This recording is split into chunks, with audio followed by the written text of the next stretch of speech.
Close your eyes and imagine a place where time moves slowly and nature still whispers its oldest secrets. We are in the Alps, a vast spine of stone that stretches across Europe, over 1,000 kilometers long. Here, majestic mountains touch the clouds, holding in their cold hearts millions of cubic meters of ice. The slopes are steep, the winds sharp, the air thin, and yet life blooms. In this world, where winter lasts nearly all year, with long nights and temperatures that drop below 40 degrees, wild creatures find quiet ways to survive. They fall in love, they raise their young, they wander through deep valleys, and face the impossible with an ancient grace. This is a story of quiet endurance, of invisible strategies, of animals who, in harmony with snow and stone, keep on living. You are about to embark on a slow, gentle journey among the sleeping peaks of Europe's last wild sanctuary. Take a deep breath. You are safe here, and everything is going to be just fine.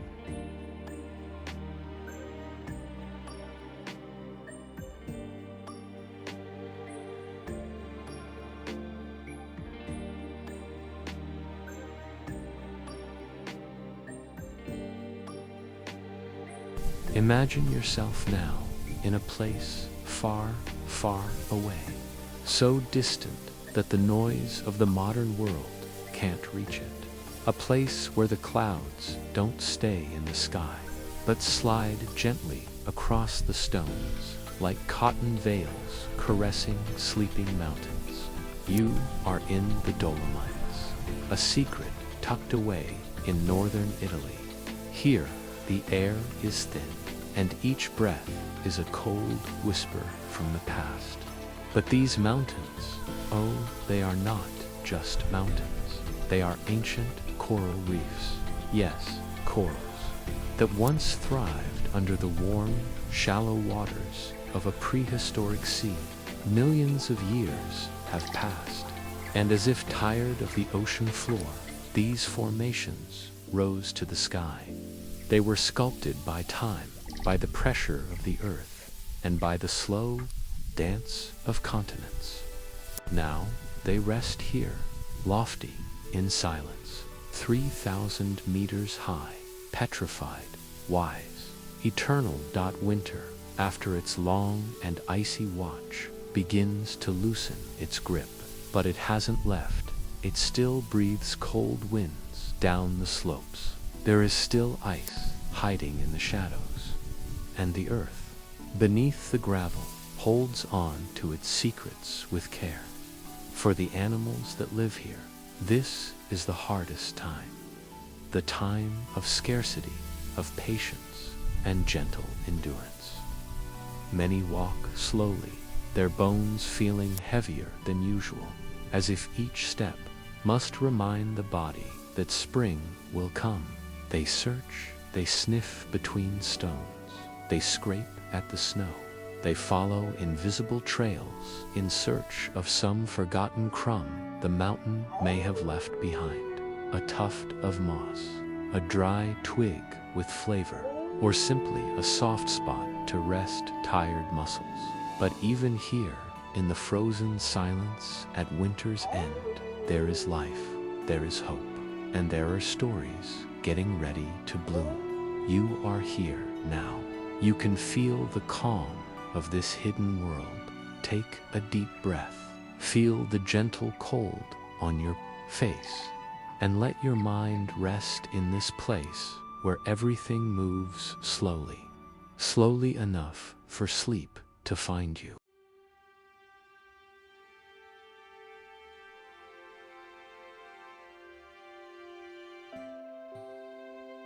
In the middle of the snow, now giving way to the afternoon sun, a young deer moves carefully. His hooves sink gently into icy puddles, staining the white landscape with fleeting marks. He walks with his head low, sniffing the wind, searching for anything a thread of grass, a strip of bark, a piece of the world that still holds some taste. This is the hardest time of year. Snow still covers the valleys like a poorly folded blanket, and the cold lingers, even with the sun above. The earth offers nothing easily, and the tired bodies of animals that survived the winter know this. Watches the wolf named Lua. Her steps are careful, almost ceremonial, each movement a gesture rehearsed by ancestry. Beside her, the companion, steady, alert, the alpha male. Together, they lead their small family, the pack, bound by invisible ties, old, unbreakable, deep. The young deer lifts his head, his ears twitch. There's something in the air. He doesn't know why, but he feels it in the bones, in the shiver of the hide. It's instinct speaking. That ancient warning passed down through generations. Danger. Lua gives a subtle nod of the head. It's almost imperceptible, but all understand. The hunt begins. The deer runs, but not away. Number? He is too clever for that. He runs toward, into the heart of his herd, into the whirlwind of legs, scents, and breath that even the sharpest eyes can't follow. And Lua, she knows the game. She has a plan too. Her eyes scan the bodies, not looking for the fastest or the boldest. She seeks the weakest, the one who stumbles, the one who breathes too hard, the one time has already begun to take. Because in nature, decisions are not cruel, they are precise. It's not about revenge or malice, it's about balance.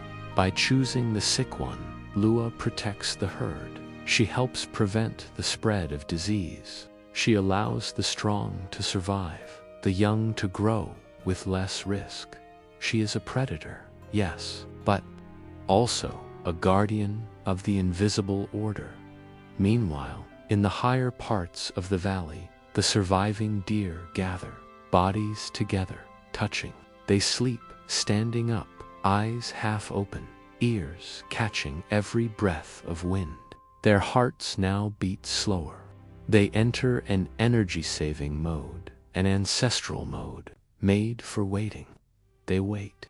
They don't know for how long.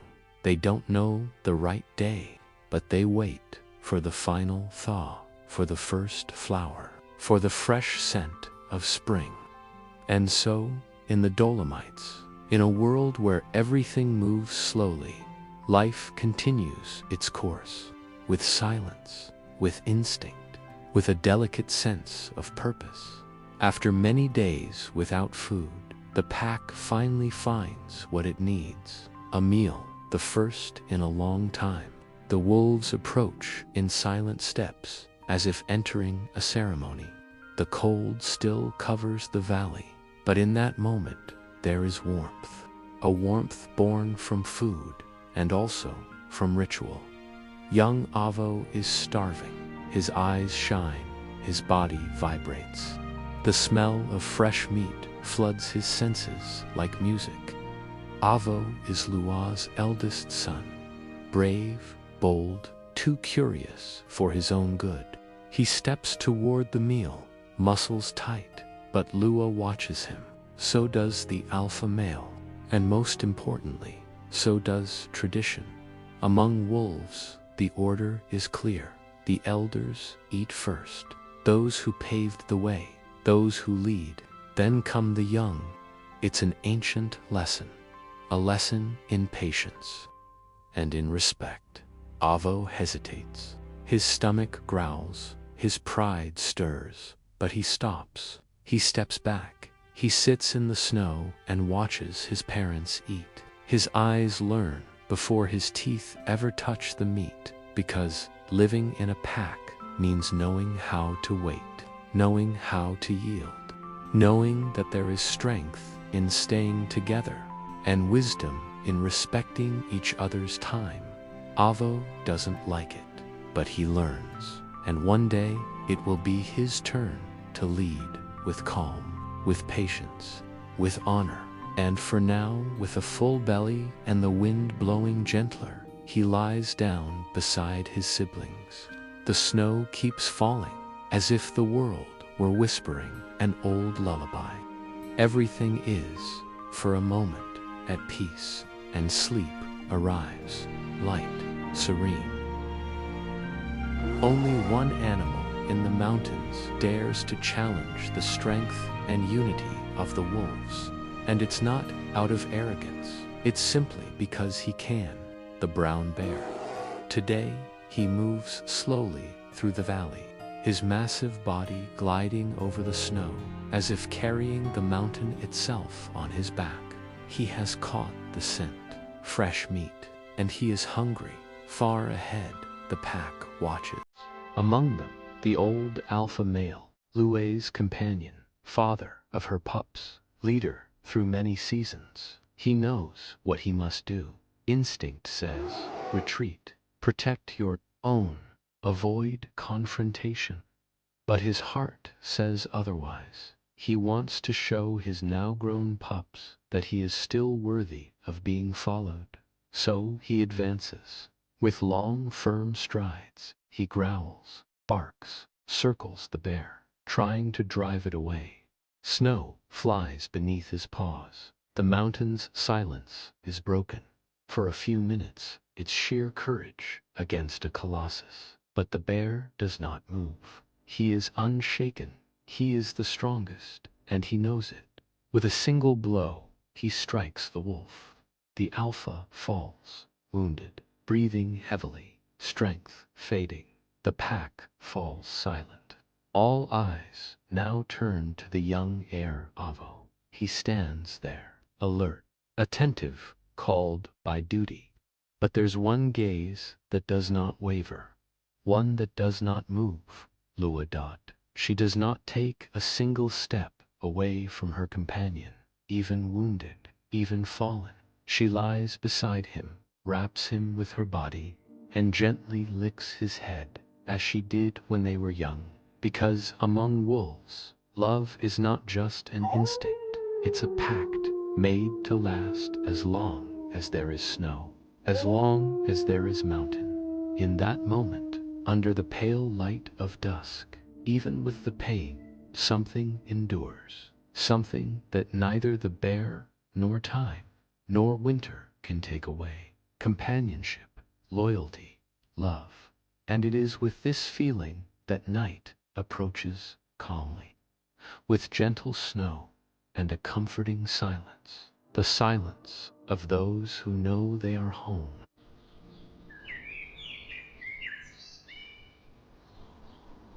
While snow still blankets the deepest valleys, high above, in the frozen forests of the Gran Paradiso Massif, tiny wings beat against the cold. The branches are bare, the trees are asleep, and nothing seems to move. No fruits, no seeds. And the insects, clever little things, have hidden beneath the bark. But the little birds, they don't give up easily. They are small, yes, but they are many. And together they form a well-tuned team at the top of a forgotten tree. The crossbill takes the post of lookout. From high above, he watches. He sees danger before it arrives, sees hunger before it tightens. Lower down, on lichen-covered branches, the titmice hammer pine cones with precision. Tap, tap, tap, until the nut hidden inside is freed. Others search the curves of the twigs, where maybe, just maybe, a sleeping larva or a drowsy spider awaits. There is no competition here, only sharing. When one bird finds food, the others come. When danger approaches, they all flee together. They eat together. They warm each other. They live as one, a small orchestra, defying the silence of the forest. And once they are fed, With full bellies and fluffed feathers, they flap back to their nests, tiny shelters hidden beneath the thick snow. There, between curved branches and the warmth of each other, they sleep, as if they know that the night is long, but that togetherness warms better than the sun. Further up, a storm is coming. The wind howls between the stones. The marmots know what to do. They live underground, in tunnels warmed by the heat of their own bodies. They lower their body temperature. Their hearts beat just once per minute. They sleep deeply for months. They only wake if the cold returns. And how do they protect themselves? By staying close, very close. Because where warmth is shared, survival is more likely. And to have warmth, you need a family.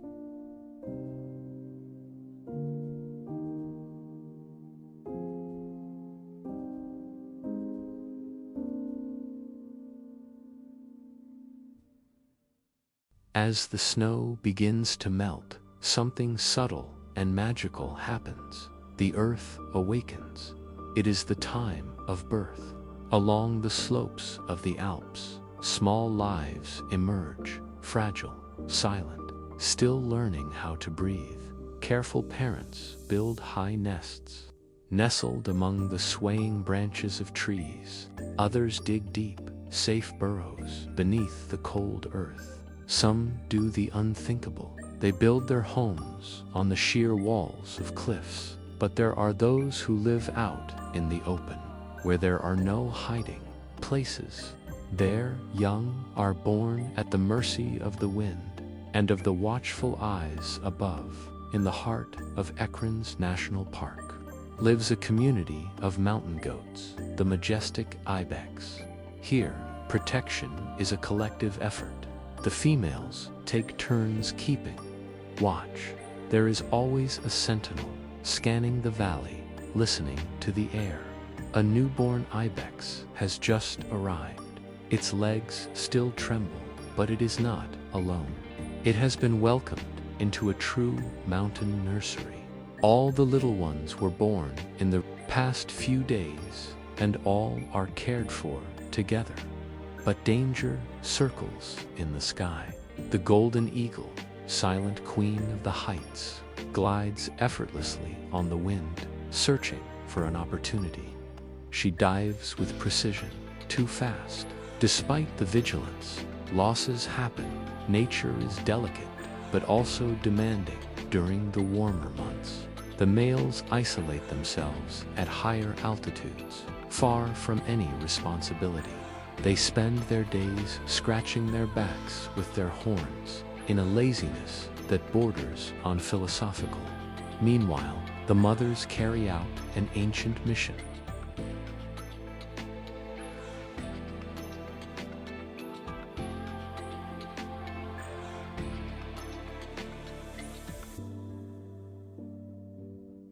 As the snow begins to melt, something subtle and magical happens. The earth awakens. It is the time of birth. Along the slopes of the Alps, small lives emerge, fragile, silent, still learning how to breathe. Careful parents build high nests, nestled among the swaying branches of trees. Others dig deep, safe burrows beneath the cold earth. Some do the unthinkable. They build their homes on the sheer walls of cliffs. But there are those who live out in the open, where there are no hiding places. Their young are born at the mercy of the wind and of the watchful eyes above.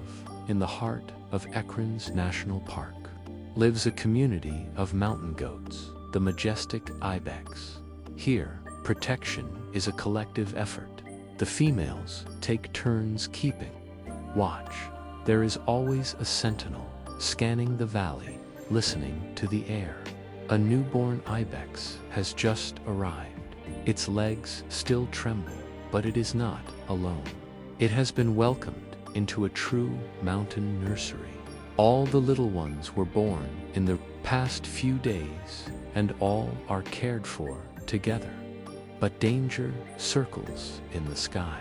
The golden eagle, silent queen of the heights, glides effortlessly on the wind, searching for an opportunity. She dives with precision, too fast. Despite the vigilance, losses happen. Nature is delicate, but also demanding during the warmer months. The males isolate themselves at higher altitudes, far from any responsibility. They spend their days scratching their backs with their horns in a laziness that borders on philosophical. Meanwhile, the mothers carry out an ancient mission.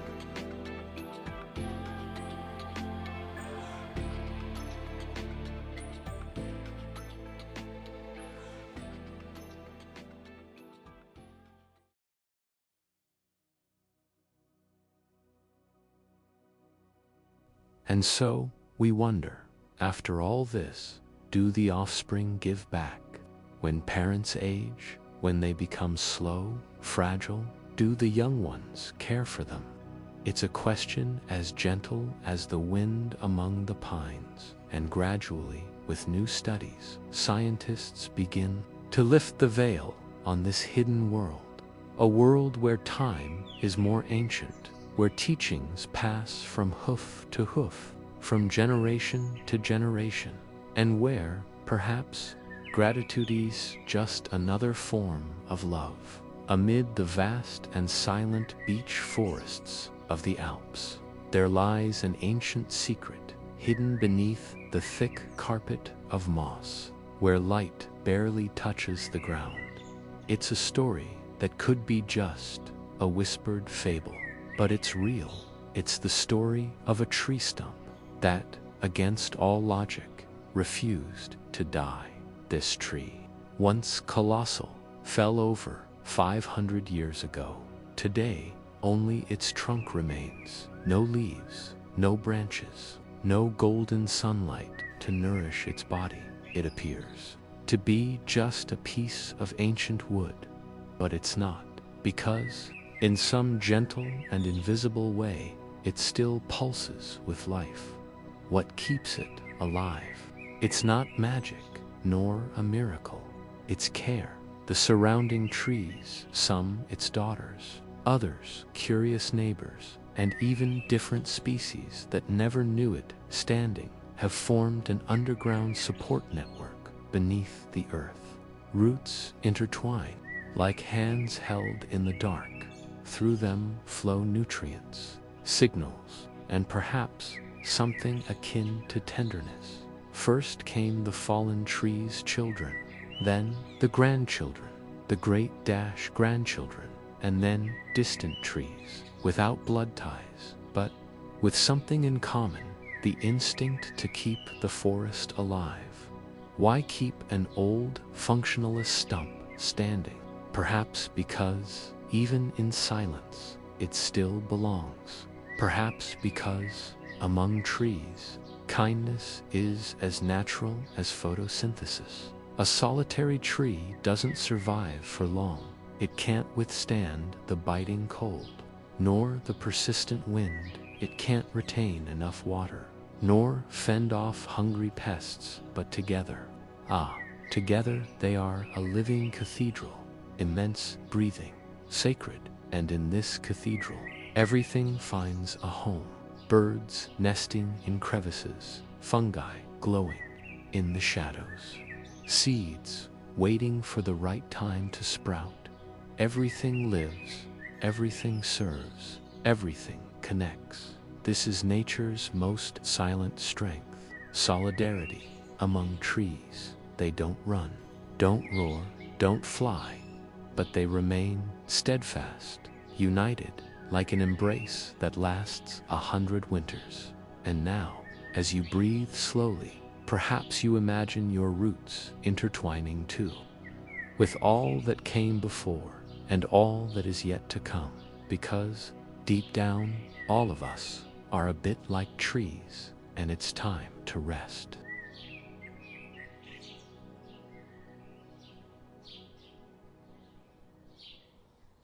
Not all creatures follow the path of unity.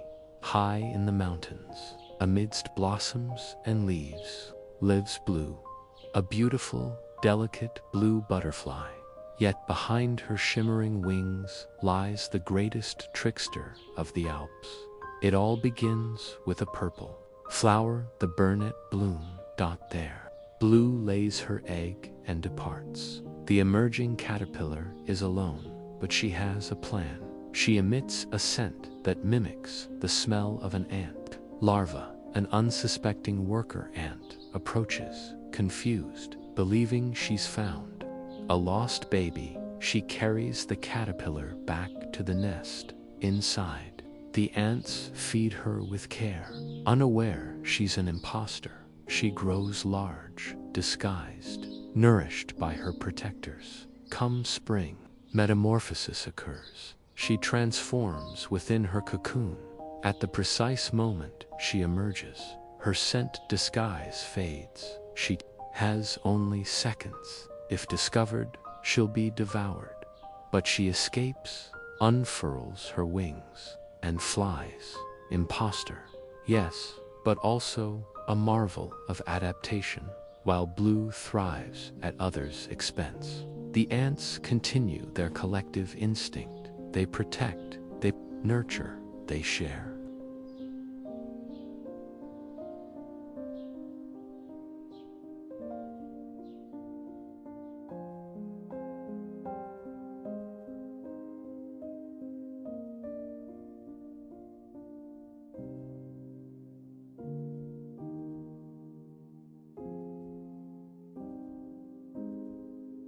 And then there is the bear, big, solitary, and as silent as falling snow.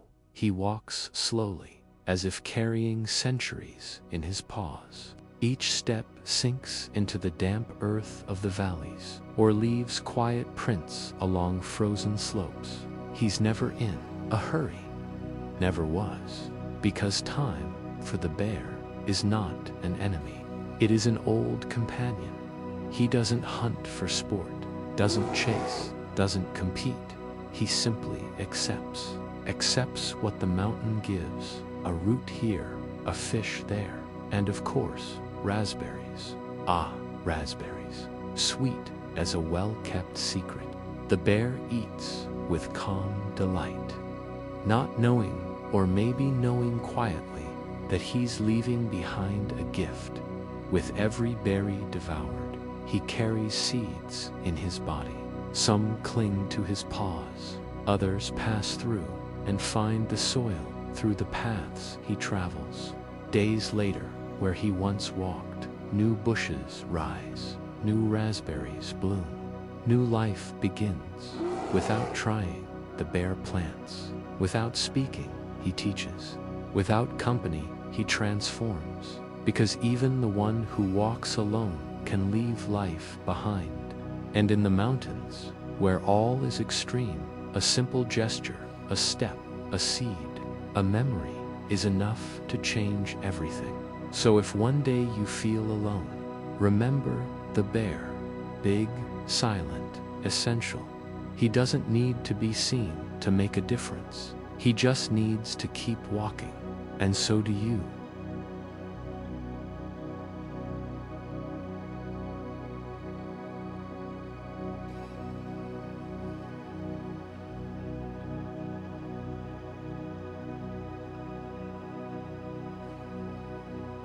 At the edge of the impossible, right where the air is already thin and the ground becomes nothing but stone and wind, stands a tree that defies logic, the Swiss pine, resilient, ancient, as silent as the centuries. It grows where almost nothing else dares to. At over 2,000 meters of altitude, there it is, firm with branches open to the sky. Waiting, always waiting, but even the strongest have their weaknesses. The Swiss pine carries a small dilemma. Its cones never open. Inside, precious. Seeds sleep, trapped like caged sighs. If no one helps them, they will never see the light. That's where it comes in, a curious bird with a sharp beak and a hoarder's heart. the nutcracker, small in size, but vast in obsession. The nutcracker lives to collect. Big seeds, small ones, chubby, rough, it loves them all. And it doesn't just gather, it organizes, compares, separates. It keeps secret maps in its mind, with silent notes on hiding places. It works tirelessly, flying between the pines. It pulls one seed, then another, until it has gathered dozens. It carries them in its throat pouch, flies to a safe corner, and carefully digs 1, 2, 3 pine nuts, covers them with moss, then flies off, and repeats, and repeats, and repeats.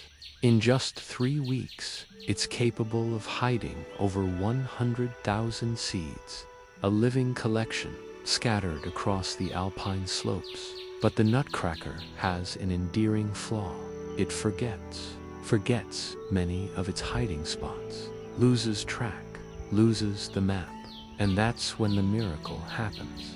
From the forgotten seeds, new pines are born, entire trees sprouting from forgetfulness, from oversight, from the impulse to hoard too much.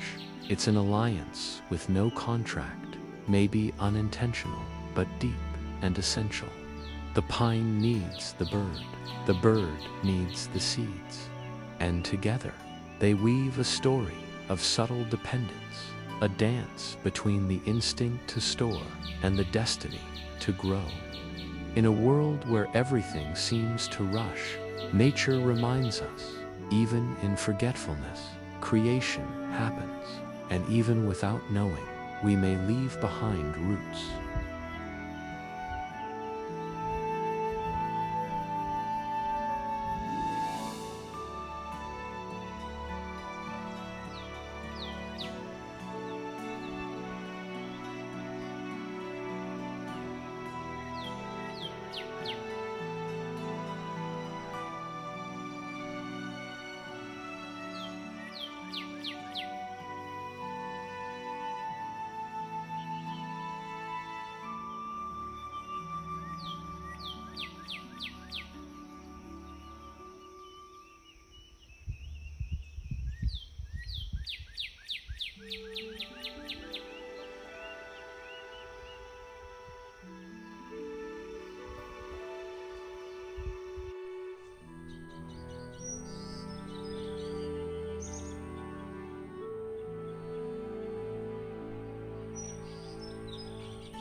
Before we can understand what all this means, we must listen to the elders, the quietest ones, those who have lived in the mountains long before the wolves, before humans, the plants. How do they endure months covered in snow, in complete darkness, under the biting cold? How do they share their scarce resources in a place where almost nothing is abundant? There are 2,000 species of plants in the alpine altitudes, all observed with tenderness by Pascal, their gardener and guardian. Some between 1 and 2,000 meters fight fiercely. Jacob's ladder invades entire territories. The yellow rattle sucks the sap of its neighbors, and the toadflax poisons those who approach. Here, the strongest seems to win. But higher up, above the clouds, where the soil is poor and the climate cruel, the rules change. The moss campion lives where nothing else grows. It forms living cushions. Inside them, heat is conserved. The temperature is higher, a miniature shelter.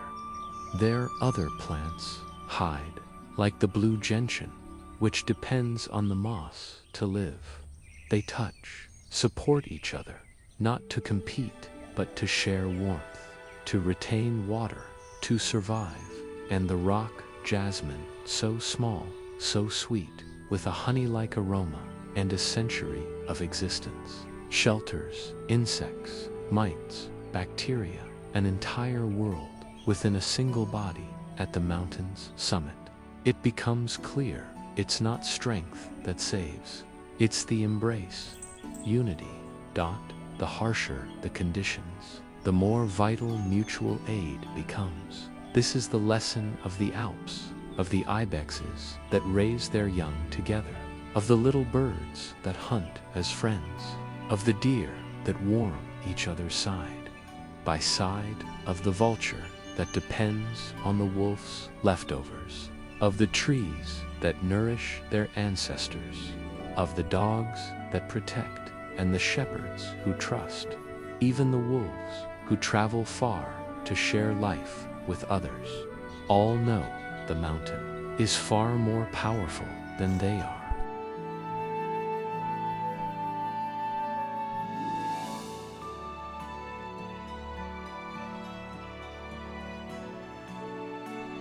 In nature, beyond collaboration, there exists another force, competition.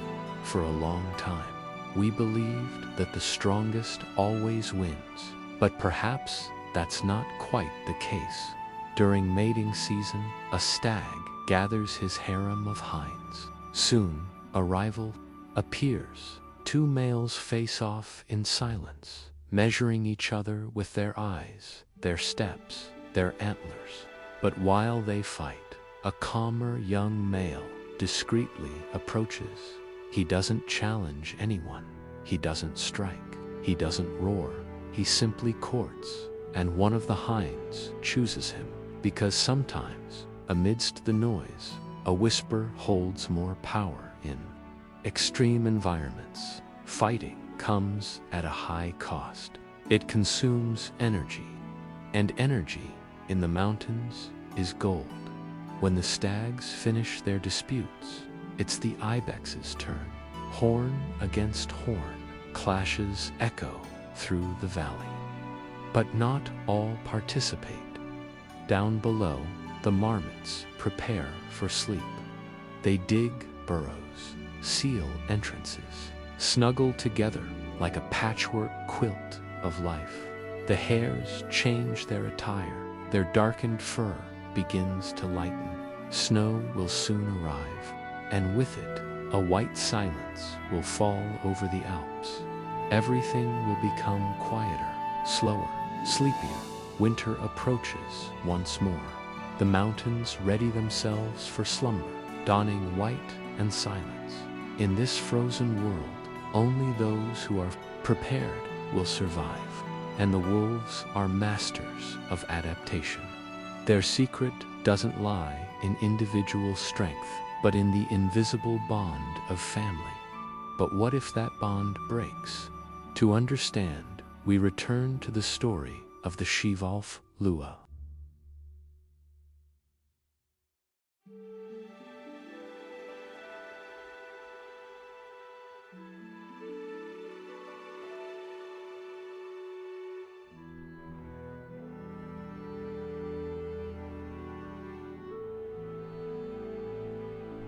At the edge of the impossible, right where the air thins and the ground becomes nothing but stone and wind, stands a tree that defies logic.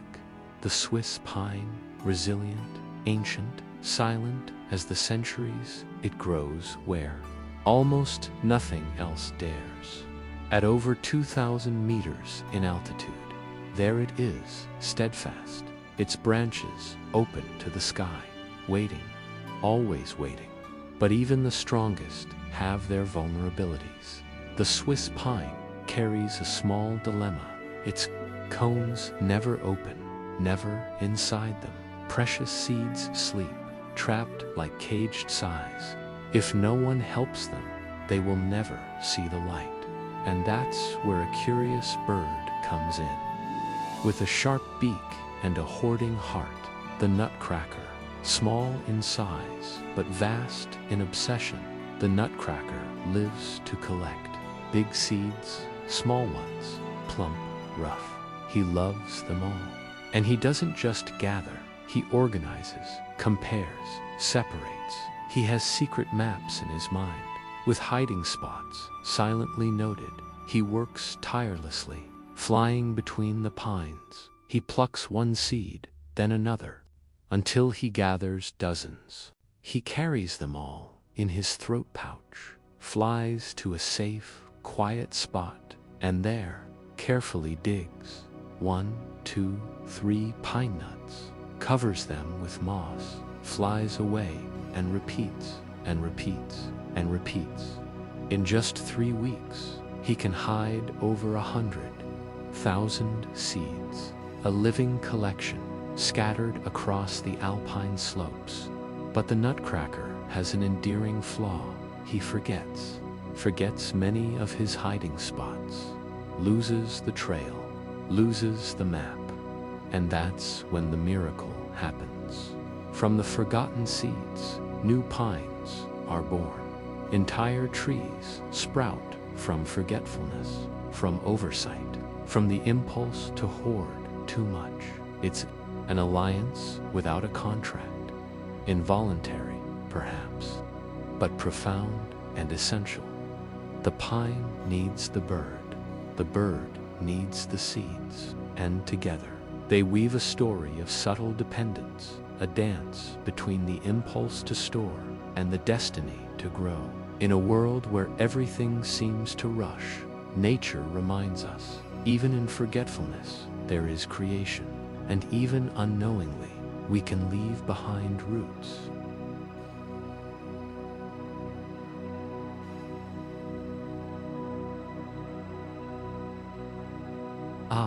He too bears the weight and sweetness of fatherhood. Up on the hidden slopes, where moss grows thick among cold rocks and the wind whispers softly, 3 cubs await him, 3 tiny creatures with bright eyes and clumsy paws, unaware of how rare and precious their father truly is. The lynx is the forest's ghost. He walks alone, steps light. His thick coat, mottled in autumn hues, renders him nearly invisible among shadows and ancient trunks. His golden eyes perceive what others cannot, and when he moves, not even the leaves dare to rustle. In spring, he hunts not just for himself. Each careful step, each silent ambush is for them. He brings food quietly, leaves it near the den, and vanishes among the trees. He watches from afar, so as not to draw attention. He protects unseen, loves without words. During the 20th century, the lynx vanished entirely from the Alps. Hunting, fear, and habitat destruction pushed him into oblivion. His tracks disappeared, his trails erased beneath the snow, but not forever. In Switzerland, a group of biologists, shepherds, and forest rangers decided to try again. They reintroduced a few lynxes from the Carpathians and Slovenia. They waited, observed, cared, and it worked. Today, lynxes roam the Alps once more. They tread ancient paths where their ancestors once hunted. But now, with greater caution, as if aware that silence ensures their survival. Few see them, few hear them, yet they are there, and deep within hidden dens. Their cubs grow learning the art of disappearance, the language of the wind, the delicacy of living in a world that hasn't always welcomed them back. They grow like leaves among stones, discreet yet determined. And so, generation after generation, the lynxes return, one step at a time.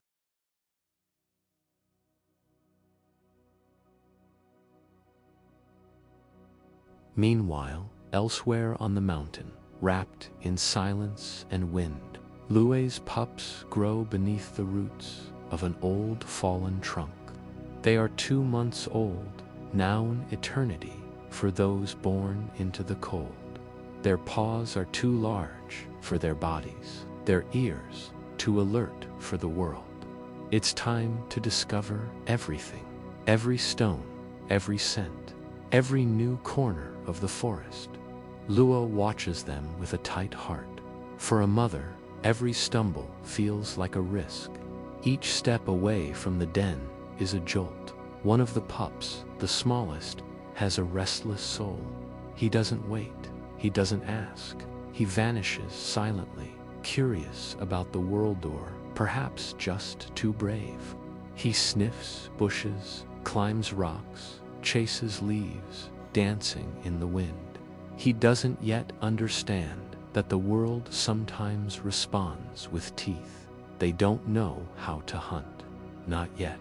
Their teeth are small, their paws soft, their eyes still shine more with play than with survival. But hunger arrives early in the Alps, and Lua's milk is no longer enough. She tries, lies down among them, waits, but her body has nothing left to offer. The pups lick her mouth, hoping for regurgitated meat, the way wolves feed their young. But Lua has nothing to give. Her stomach has been empty for days. She needs to act. There is a way out, a risk, a possibility wrapped in wool and silence. Sheep, slow, gentle, seemingly defenseless, easy to hunt, but guarded, always guarded, by dogs, by men, by eyes that do not sleep since the Bronze Age. When the first humans climbed these mountains with their herds, wolves have had to learn to share, or flee, or fight. And they haven't always won. Wolves and humans have walked the same trails for thousands of years, drawing a map of fear and respect, sometimes with violence, sometimes with coexistence. Lua knows this, knows that a sheep can be a feastor, a trap, but desperation has its own flavor. And she no longer thinks of herself. She thinks of the small bellies rumbling beside her, of the fragile paws that stumble, of the little mouths that lick her dry lips, still hoping for a miracle. Perhaps it's time to face an old enemy once more, but this time for love.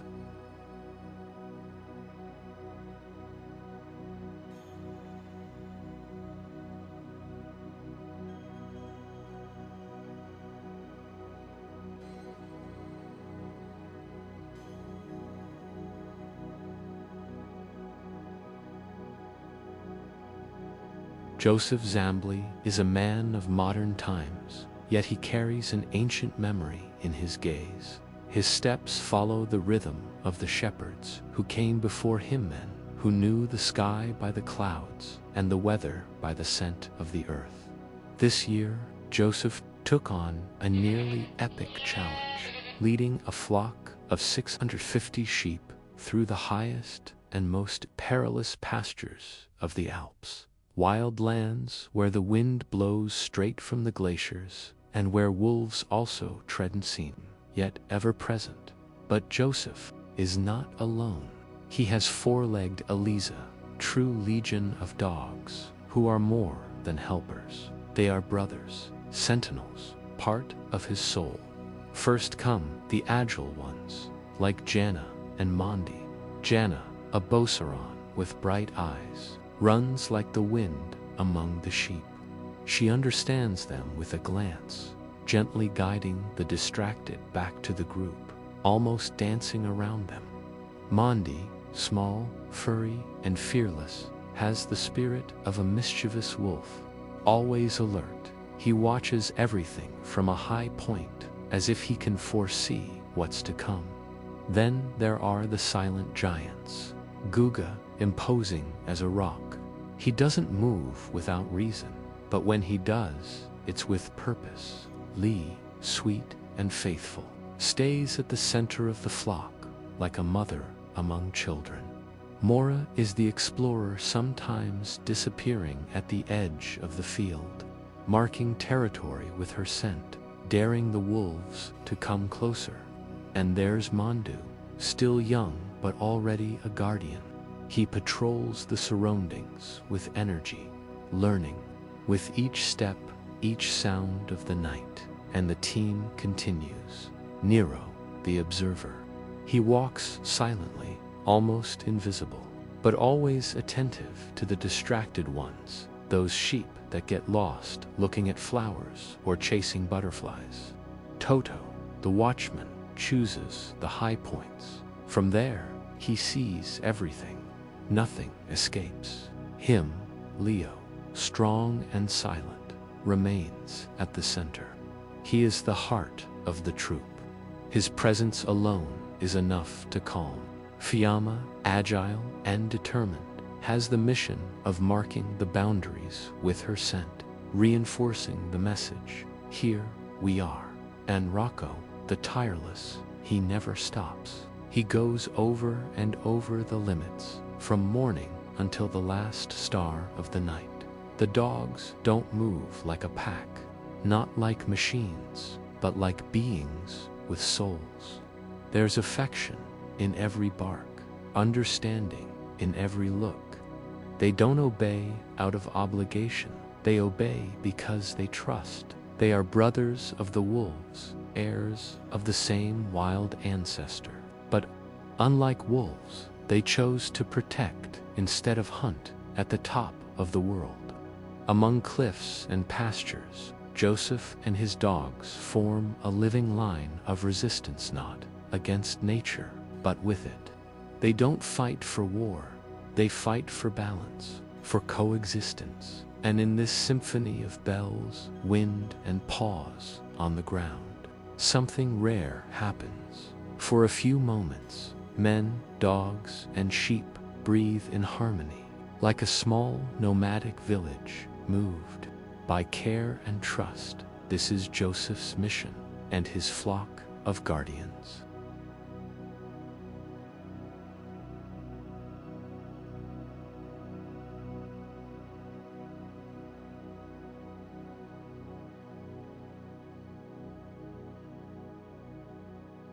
The wind blows sharply atop the rocky slopes. It carries with it the scent of moss, ice, and something more, something dense and metallic, fresh blood. The She-Wolf Lua lifts her snout. The scent is unmistakable. There's food nearby, perhaps a carcass left by an avalanche, or a weak animal that succumbed to the late winter. Her amber eyes narrow. The scent is tempting, but instinct suggests otherwise. She sniffs the ground, the air, and realizes she is not alone. The snow, marked by footprints, is not hers. They're larger, deeper, and numerous. Wolves, an entire pack. And not just that, she hears before she sees the deep growl, almost a muffled drumbeat of the dogs. They are in position, steady, motionless, like the valley's stones. Guard dogs trained not to retreat. They bark with a cadence that's not fury, but warning, a sound that reverberates in the chest. Lua does not advance, nor do the dogs, not today, but she memorizes everything. The scent of Guga's urine, Mondu's mark on the ground, Mora's almost invisible presence at the field's edges. And they will also remember her, because among predators there is no forgetting, only truce. Far from there, the sun begins to gently warm the slopes. Lua's pups play. Still clumsy, they jump over roots and slip on damp leaves. Their fur, once soft, begins to thicken. Their paws, once trembling, now attempt confident steps. Virilo, the smartest, or perhaps the most vain, drags an ibex bone. It's too heavy for his size, but he insists, carries it proudly, like a trophy won in battle. The others try to take it, bite, pull, but Virilo holds firm. This is how they learn. Persistence, leadership, the joy of winning, and the humility of sharing. Each play is more than leisure. It's a survival lesson, while the little ones roll. Over the soft, pine-covered ground, Lua continues her journey. She has already crossed the Vago, the cliffs of the Chartreuse Massif, and now stands before La Dent Dolores, the bear's tooth, a stone ridge that seems to bite the sky. She seeks peace, a place of her own, where her pups can grow, in silence, away from human eyes and enemy teeth. But there, on a damp rock, she senses the warning, the scent of urine, recent, warm, other wolves, another territory. She stops, observes the valley below, the dense vegetation, the signs. There's no space for her here, not anymore, so she sighs, turns slowly, her paws gliding gently over the moist ground. The sky changes color, and with it, her direction. It's time to move on. Once again,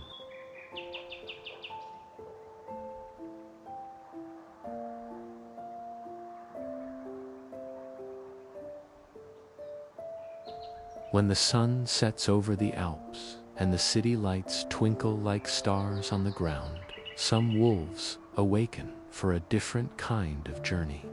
They no longer run solely among pines or across snow-covered slopes. They silently cross train tracks like shadows. They climb embankments. They wait for a break in highway traffic and cross. It's a new kind of crossing, a risk their ancestors never knew, and they do it in absolute silence. They pass through sleeping neighborhoods, cross bridges, skirt villages with attentive noses and ears in constant vigilance.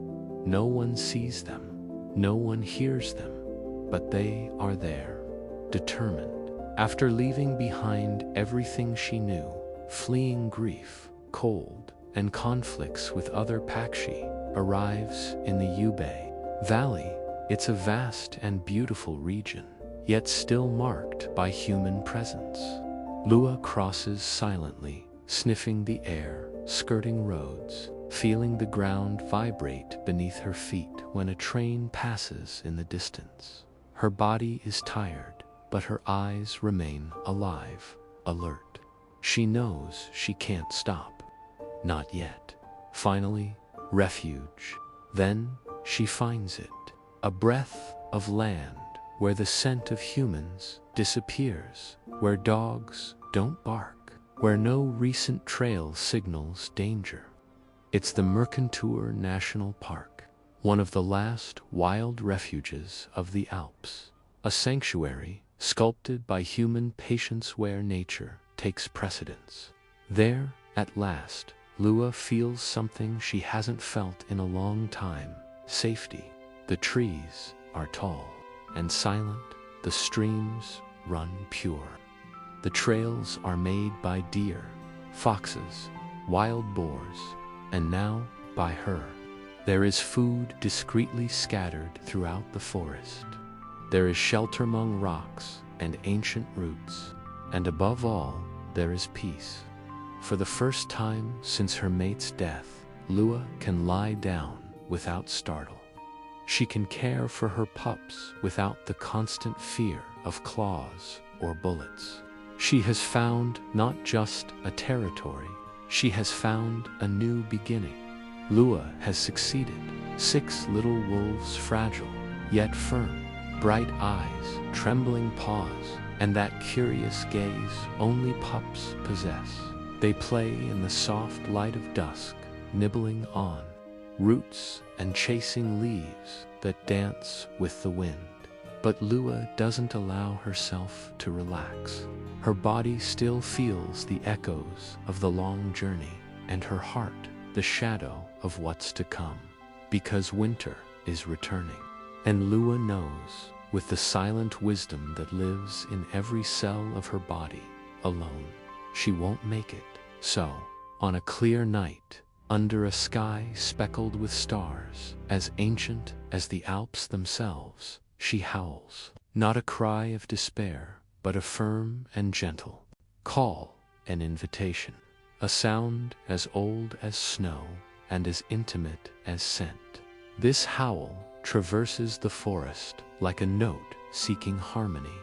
It resonates in the sleeping valleys, brushes the treetops, echoes through the gorges, and rises slowly to the snowy peaks. The she-wolf doesn't expect a response, but she hopes to be heard, and somewhere distant, in another valley where the cold already licks the stones, a young wolf lifts his head. He hears. Something in the tone of the call stops him. Something in the timbre, the pause, the contained strength, speaks louder than the wind.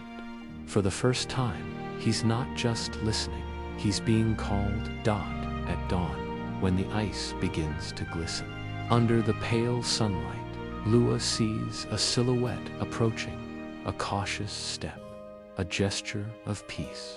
The new wolf has arrived. He is no threat, he is an answer. Lua watches him in silence. He approaches the pups with respect. She doesn't retreat. For the first time, she doesn't need to.